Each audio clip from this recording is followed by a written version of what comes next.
My name is Deborah. I'm 32 years old, and last week I did something that made my entire family call me heartless. I arrived at my nephew's 16th birthday party with a gift I'd spent weeks choosing only to see my sister Laura's face twist in disgust when she spotted my carefully wrapped box. The thing is, I'd spent months planning this special present for Jason the nephew I practically helped raise. What happened next at that party changed everything. Before we dive into what happened at that birthday party, I'd love to know where you're watching from today. Please hit that like button and subscribe if family drama stories resonate with you. Trust me, what my sister said next will leave you absolutely speechless, and you'll want to hear how this all unfolded. Let me paint you a picture of my family dynamics because understanding this is crucial to what happened. My older sister Laura is 35, and she's always been the materialistic one in our family. 3 years ago, she married Tom, a businessman who seemed wealthy at the time, and suddenly her whole world transformed into this glossy magazine version of life. They live in this massive McMansion in the suburbs, complete with a circular driveway and marble columns that scream new money. Meanwhile, there's Jason, my nephew, who just turned 16. When people hear this story, they often ask me why I cared so much about a teenager who treated me poorly. Well, Jason wasn't always like this. When Laura was a struggling single mom working 2 jobs just to make ends meet, I was there. I was 22, fresh out of college, and despite having my own student loans to worry about, I became Jason's second parent. You see, I'm a third-grade teacher. It's not a glamorous job, and it certainly doesn't pay what Tom makes or what he claimed to make anyway. I drive a 10-year-old Toyota Camry that Laura calls embarrassing. I live in a 2-bedroom apartment that she says smells like chalk and homework papers. But you know what? I love my life. I love teaching kids. I love my cozy apartment with its wall of books, and I was perfectly content until Laura started making me feel like I should be ashamed of it all. The financial contrast between us became more pronounced after her marriage. Laura now carries designer handbags that cost more than my monthly rent. She gets her hair done at salons where they serve champagne and charge $300 for highlights. Her kitchen renovation alone cost more than my annual salary, and she never missed an opportunity to point out these differences. But here's what really matters in this story. My history with Jason. For 5 years, from when he was 6 until he was 11, I was his constant. Every Tuesday and Thursday, I picked him up from school because Laura was working. Every other weekend, he stayed at my apartment because she was pulling double shifts at the hospital where she worked as a receptionist. I was the one who taught him to tie his shoes to ride a bike to do long division. I remember countless nights when Laura would call me exhausted and crying, begging me to keep Jason for just one more night. She was dating Tom, then trying to impress him, trying to secure what she thought would be a better future for Jason. I never said no, not once. Even when it meant canceling my own plans, even when it meant spending money I didn't have on groceries to feed a growing boy who seemed to eat everything in sight. I took Jason to doctor appointments when Laura was too busy with her new relationship. I bought his school supplies every August because Laura always seemed to forget until the night before school started. I sat through his Little League games, his school plays, his parent-teacher conferences when Laura couldn't make it. I wasn't just his aunt. I was his safety net, his constant, his unofficial second parent. The change in our relationship started about 2 years ago, right after Laura and Tom got married. Suddenly, Jason didn't need his aunt anymore. He had a stepdad with money, a huge house with a pool, and more material possessions than he knew what to do with. The sweet boy who used to make me handmade cards became a teenager who barely looked up from his phone when I visited. Laura's comments became increasingly cruel over time. She'd say things like, "Deborah, maybe if you focused on finding a husband instead of grading papers all weekend, you could afford a decent car." Or, "It's so sad you're still shopping at Target. Tom and I were just saying how we should take you to Nordstrom, show you what quality looks like." The worst part was hearing Jason echo these sentiments. Once when I offered to take him to the museum like we used to, he said, "Why would I want to go there? Tom's taking me to Europe this summer. Real culture, not some dusty old building downtown." It hurt, but I kept telling myself he was just a teenager influenced by his new lifestyle. About 3 months before his 16th birthday, Jason and I had a rare moment alone together. Laura had asked me to pick him up from school because their Mercedes was in the shop, and she couldn't bear to be seen in a rental car. During that drive, Jason mentioned he was getting into photography. His eyes lit up in a way I hadn't seen in years as he showed me pictures he'd taken on his phone. That conversation in the car sparked something in me. Photography. Jason had found a genuine interest, something beyond the material possessions his mother and stepfather kept throwing at him. I saw it as an opportunity to reconnect, to give him something meaningful that might remind him of who he used to be, of the values we once shared. The search for the perfect gift became my mission. I didn't want to just buy him any camera. I wanted something special, something with soul and history. I spent every evening after school researching vintage cameras, learning about different models, understanding what made certain cameras legendary among photographers. I joined online forums, visited camera shops on weekends, and even attended a few estate sales. 3 weeks into my search, I struck gold. An elderly woman in our city was selling her late husband's camera collection. He'd been a photojournalist in the 70s and 80s, covering everything from local stories to international conflicts. Among his collection was a pristine 1976 Leica M4P, a camera that serious photographers dream about. It wasn't just a camera, it was a piece of history. The widow Margaret invited me to her home to see it. She lived in a modest house filled with photographs her husband had taken over the decades. As she showed me the camera, she told me stories about her husband's adventures, the places this camera had been, the moments it had captured. She was asking $500 for it, which was already a steal, but when I told her about Jason and why I wanted it, she smiled. "Young people today don't understand the value of things with history," she said, running her weathered hands over the camera case. "But if your nephew can learn to see the world through this lens, the way my Harold did, then it's worth it. I'll let you have it for $400, but promise me something. Promise me you'll teach him that this camera isn't just about taking pictures. It's about capturing truth, finding beauty in ordinary moments, telling stories that matter." I promised her, and I meant it. But $400 was just the beginning. The camera needed some restoration work. The light meter needed calibration, the leather was worn in spots, and it needed a thorough cleaning. I found a specialist who worked on vintage cameras, an older gentleman named Frank who treated each camera like a precious artifact. He charged me $300 for a complete restoration, but when he finished, the camera looked and worked like it had just rolled off the production line. Then came the personal touches. I wanted this gift to be more than just a camera. I ordered a custom leather strap from an artisan on Etsy, hand-tooled with Jason's initials. That was another $75. I scoured used bookstores for vintage photography books, finding first editions of works by Ansel Adams, Henri Cartier-Bresson, and Dorothea Lange. Another $120 there. The presentation box was my final investment. I found a craftsman who made custom wooden boxes, and I commissioned one in walnut with a brass latch and velvet lining. $50. Inside I placed not just the camera and books, but also a long handwritten letter to Jason. In that letter I poured my heart out about following dreams, about finding your voice through art, about the importance of seeing beauty in a world that often feels ugly. All told, I spent $945 on this gift.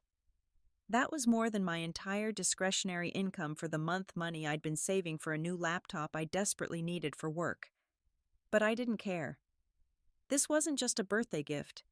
It was an investment in my nephew's future, a bridge to reconnect us, a way to show him that value isn't always measured in price tags. I spent the night before his party carefully arranging everything in the box, imagining his face when he opened it. I pictured us going on photography walks together like we used to go to museums. I imagined teaching him about composition and lighting, developing a new shared language between us.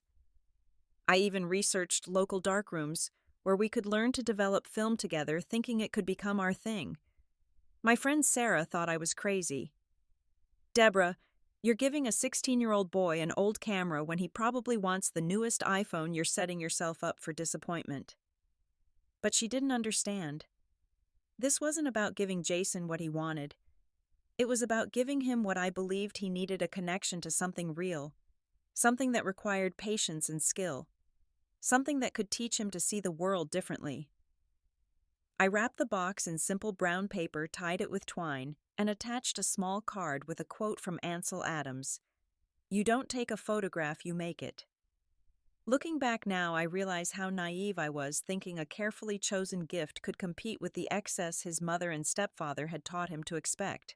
The day of Jason's party arrived with all the fanfare you'd expect from Laura's new social circle. The invitation itself had been this elaborate thing, professionally designed with gold foil lettering, sent out 6 weeks in advance. It wasn't just a birthday party, it was an event complete with valet parking and catering staff. I arrived at their house at 2 in the afternoon, carrying my carefully wrapped gift. The valet, a young man who looked supremely bored, took my keys with barely concealed amusement when he saw my old Camry. I heard him mutter something to his colleague about finally seeing a normal car. Walking up their ridiculous driveway in my simple navy dress, I already felt out of place. The house was decorated like something out of a luxury magazine. Professional balloon arrangements in silver and blue, Jason's favorite colors, apparently, though I remembered when they used to be green and orange. A DJ was setting up by the pool, and there was an actual red carpet leading from the front door to the backyard. For a 16-year-old's birthday party. The excess made my stomach turn. Inside, the crowd was exactly what I expected. Tom's business associates mingling with their trophy wives, Laura's new country club friends, all wearing similar designer outfits, and a handful of Jason's school friends who looked as uncomfortable as I felt. I recognized maybe 3 people from our old life from before Tom's money changed everything. I found the gift table, and my heart sank a little. It was overflowing with presents, each one wrapped more elaborately than the last. Giant boxes with designer store logos, envelope after envelope, that clearly contained gift cards or checks, and several car-shaped key boxes that made my stomach twist. My brown paper package looked almost deliberately insulting among all that glitter and excess. I overheard Tom's mother, a woman who'd had so much plastic surgery she could barely move her face, telling another guest, "We got Jason a BMW for when he gets his license next month. Tom insisted on the M3. Only the best for our grandson." The woman she was talking to cooed appropriately, mentioning her own grandson's Mercedes. These people were giving 16-year-olds luxury cars like it was nothing. Looking for Jason, I finally spotted him holding court near the pool, surrounded by friends, and clearly enjoying being the center of attention. He was wearing what I'm sure was a $1,000 outfit, all designer labels and carefully styled to look casual. When he saw me approaching, his face didn't light up like it used to. Instead, he offered a cool nod, the kind you give to acquaintances you'd rather avoid. "Happy birthday, Jason," I said, trying to inject warmth into my voice despite the chill in his reception. "Oh, hey, Aunt Deborah," he replied, his attention already shifting back to his phone. "Mom said you were coming. The gift table's over there if you brought something." If I brought something. As if there was a possibility I'd show up empty-handed to his birthday. I wanted to remind him of all the birthdays I'd made special when Laura couldn't afford parties, but I bit my tongue. "I have something special for you," I said instead.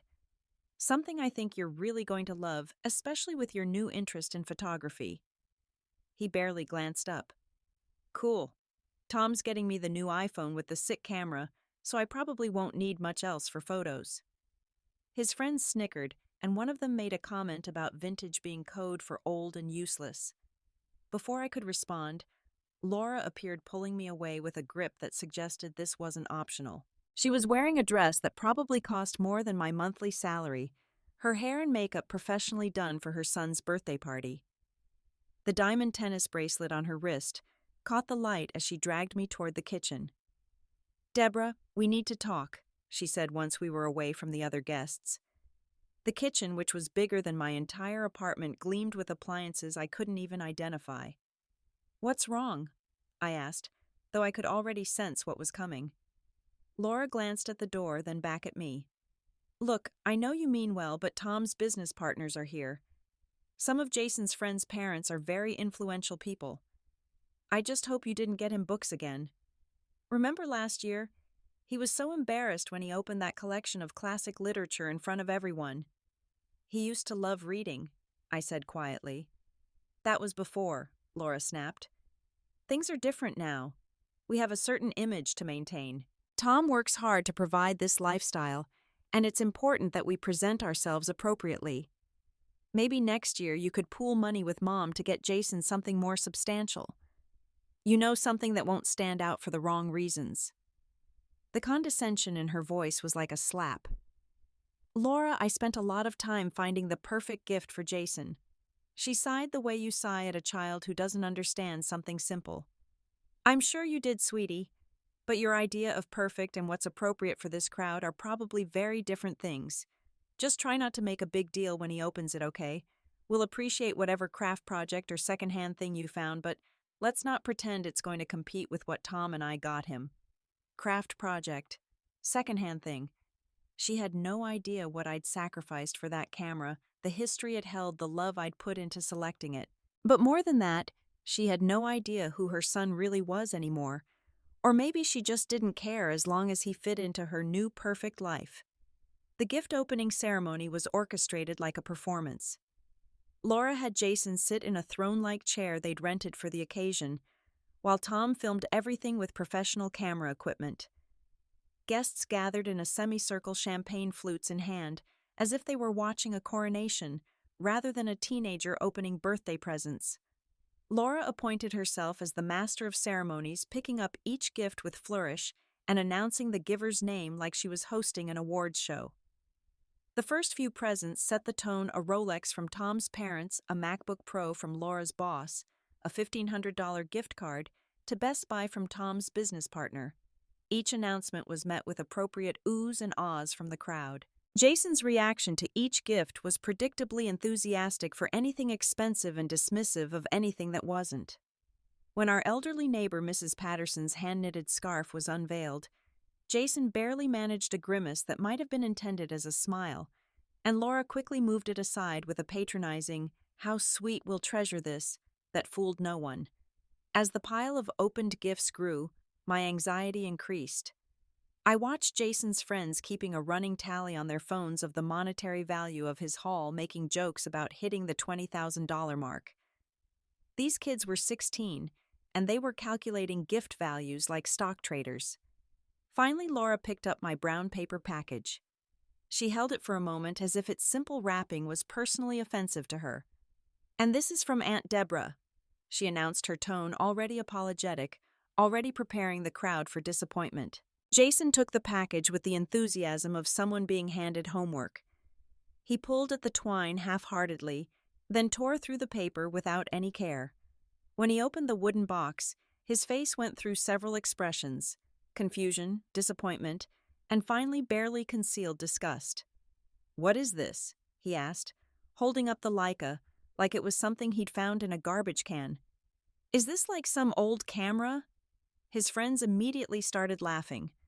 One of them grabbed it, turning it over roughly. "Dude, this thing doesn't even have a screen. How do you even know if you took a picture?" "It's a vintage Leica," I said, trying to keep my voice steady. "It's actually worth quite a lot, and more importantly, it's a piece of photographic history. That camera has traveled the world, captured incredible moments." Tom, ever helpful, Googled something on his phone and announced, "These old things go for like $50 at pawn shops. Hope you kept the receipt, Deborah." But it was Laura's response that truly broke something inside me. She took the camera from Jason, examining it with theatrical disappointment. "Oh, Deborah," she said loud enough for everyone to hear, "you bought him someone's garbage. This is why I told Tom we should have made a gift registry so people would know what's appropriate." She turned to the crowd with an apologetic smile. "My sister teaches 3rd grade. She probably found this at one of those teacher swap meets. It's the thought that counts, right?" The laughter that rippled through the crowd was polite but unmistakable. I heard someone whisper, "Why would she give him junk when everyone else brought real gifts?" Laura wasn't done. Jason was hoping family members might pool together for a car like his friends got. But instead, we have this vintage camera. She said vintage like it was a disease. I suppose we could donate it to Goodwill. They take old electronics, right? Jason, emboldened by his mother's cruelty, added his own twist of the knife. Thanks, I guess, Aunt Deborah. Maybe I can use it as a paperweight or something. He tossed the camera aside carelessly, not even bothering to look at the books or letters still in the box. Tom jumped in with fake concern. Hey, at least she tried, right? Not everyone can afford to give meaningful gifts. Times are tough for teachers. We should start a fund to help Deborah out, so she doesn't have to shop at yard sales anymore. The humiliation was complete. I stood there surrounded by people who saw me as a charity case, a joke, a cautionary tale about what happens when you choose teaching over marrying rich. My carefully chosen gift, which cost me more than any of them would guess, had been reduced to garbage in front of everyone. One of Laura's country club friends patted my shoulder condescendingly. Don't feel bad, dear. Not everyone understands what teenagers want these days. Maybe stick to gift cards next time. I looked at Jason, hoping to see some flicker of the boy I once knew, some sign that he understood what I'd tried to give him.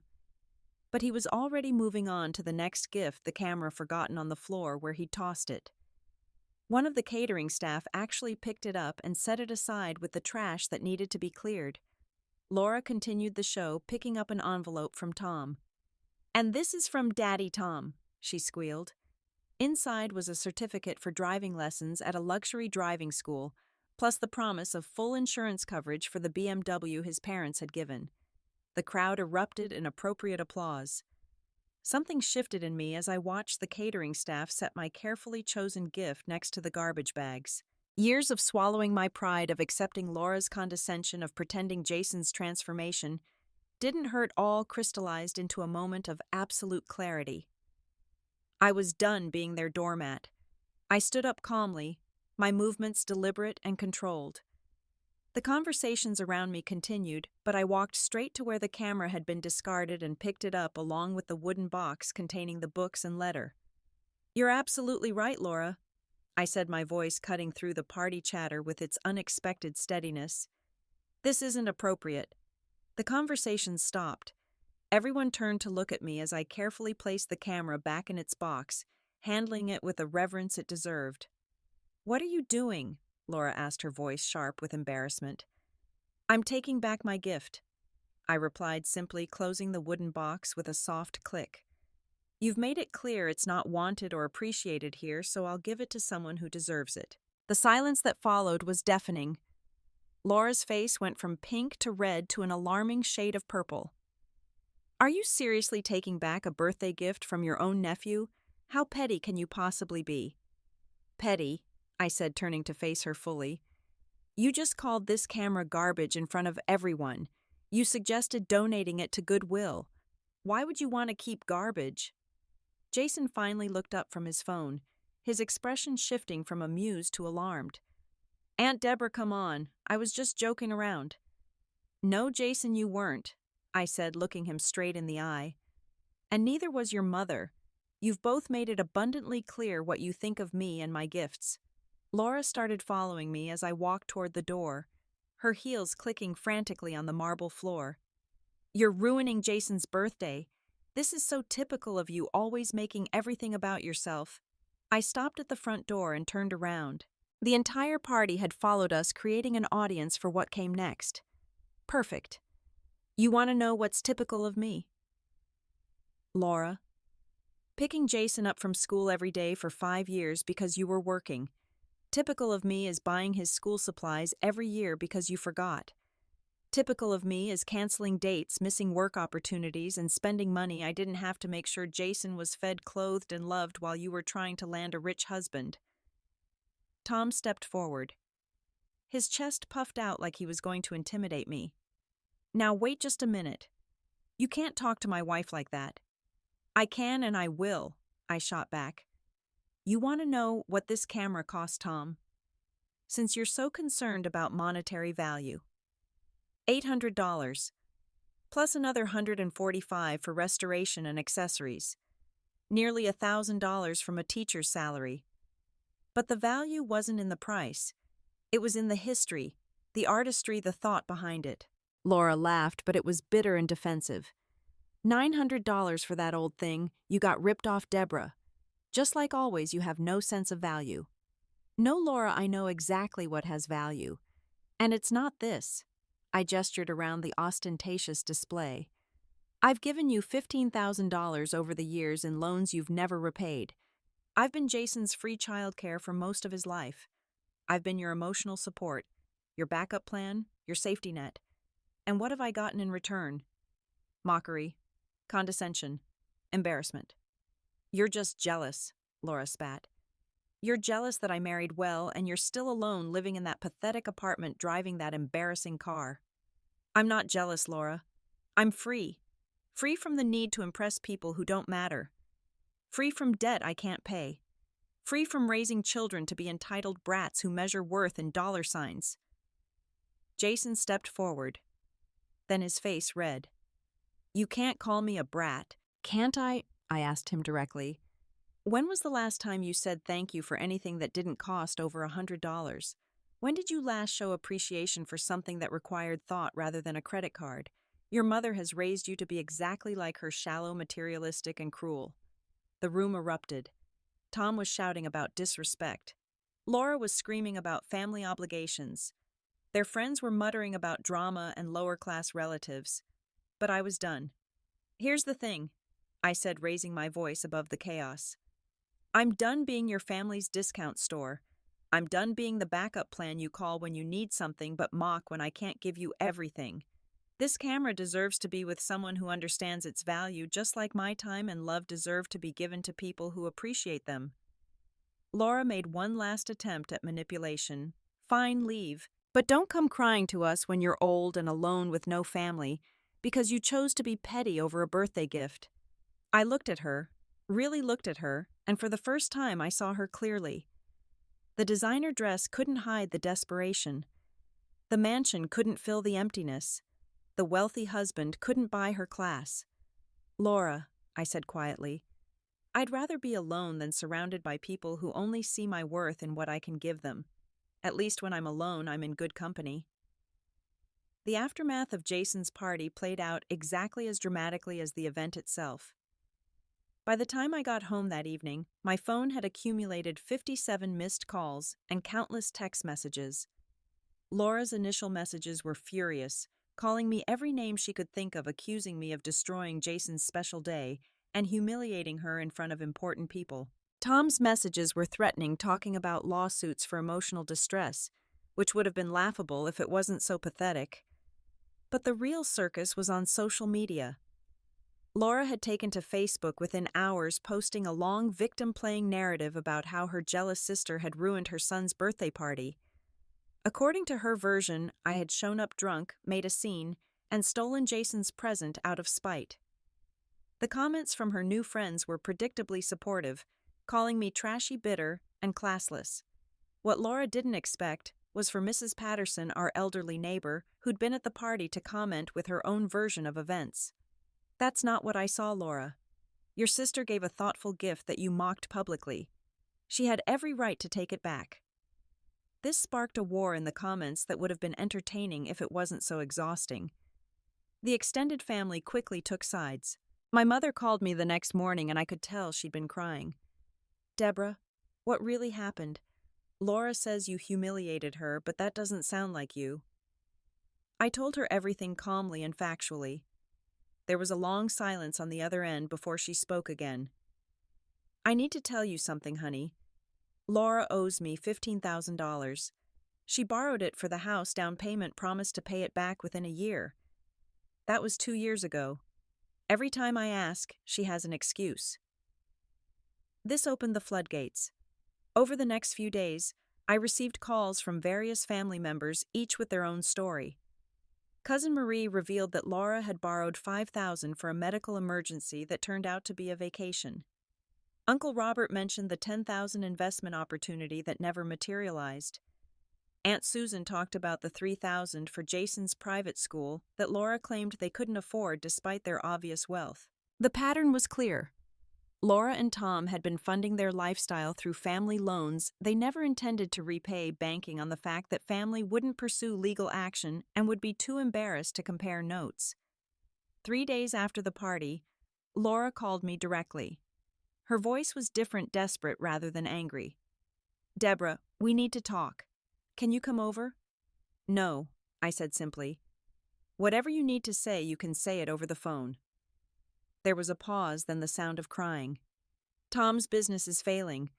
We're behind on the mortgage. The BMW is being repossessed next week. We need help."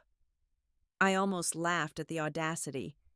"You humiliated me 3 days ago for giving a gift you deemed too cheap, and now you want my help." "Your family," she wailed. "Family helps each other. Family doesn't mock each other in front of strangers. Family doesn't call gifts garbage. Family doesn't raise children to be entitled and cruel. Jason is sorry. He wants to apologize. He really did like the camera." Right on cue. My phone buzzed with a text from Jason. "Aunt Deborah, I'm really sorry about the party. Can I have the camera back? Mom says if you really loved me, you'd give it to me and help us out." No genuine apology. No real remorse. Just manipulation learned from his mother. I screenshotted the text and sent it to Laura. "This is what you've taught him. That apologies are transactional. That love is measured in material goods. I'm done." The family meeting was called for that weekend. Laura had convinced our mother to host it, claiming we needed to work through our issues as a family.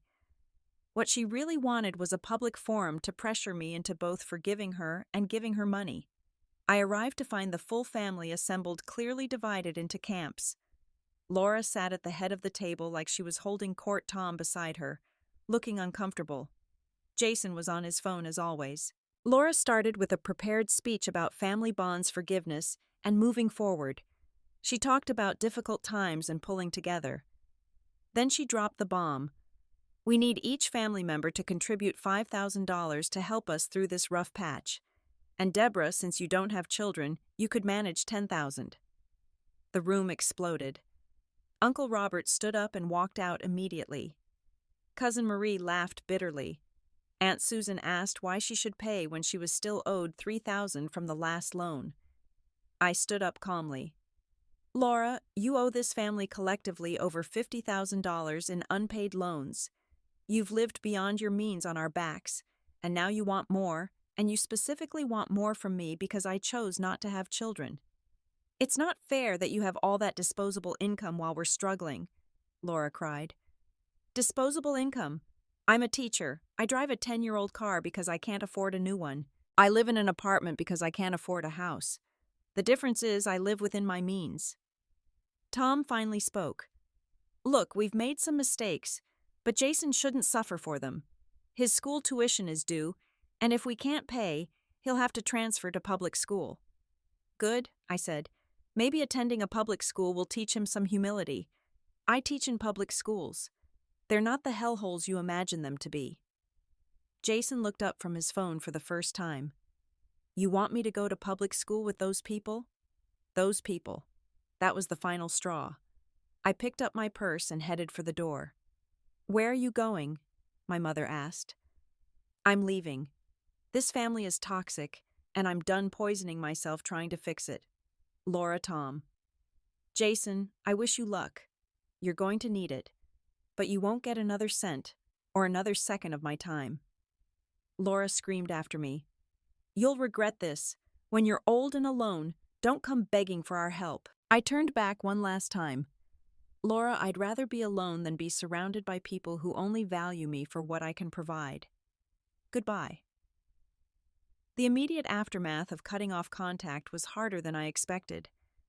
Despite everything, these were people I loved, people I'd spent decades of my life caring for. The first few weeks were filled with alternating waves of anger, sadness, and doubt. Had I overreacted? Was I being too harsh? Should family forgive everything? My answer came in the form of continued harassment.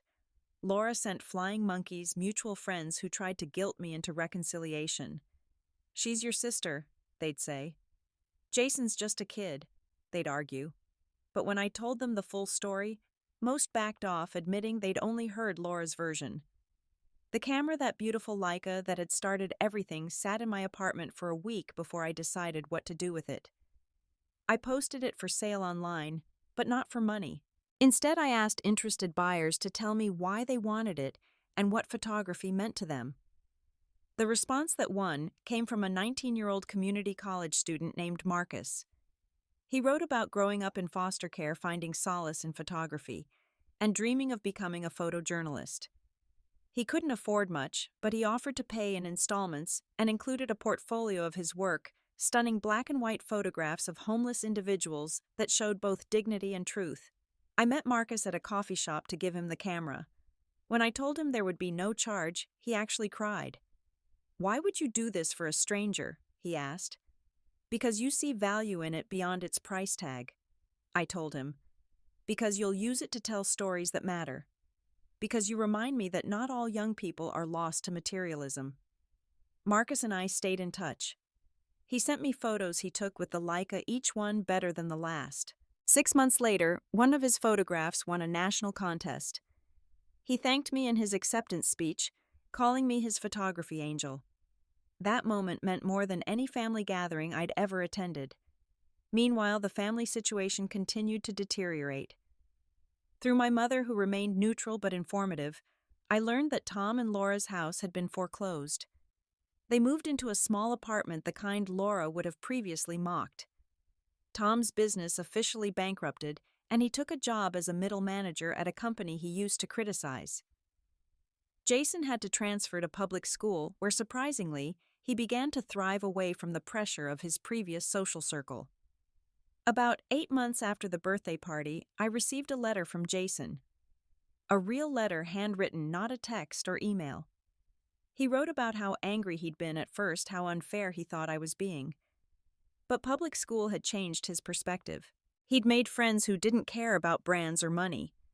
He'd joined the yearbook committee and discovered he actually did like photography, using his phone to take pictures for the school paper. He apologized genuinely this time for his behavior at the party and for years of taking me for granted. He didn't ask for anything, didn't mention the camera, just wanted me to know he was beginning to understand what I'd tried to teach him. I wrote back, encouraging his growth but maintaining my boundaries. I told him about Marcus and the path the camera had taken. I said I was proud of who he was becoming, but that rebuilding our relationship would take time and consistent change, not just words. A year after the party, Laura reached out one final time. She'd divorced Tom, gotten a job as a receptionist again, and was attending therapy.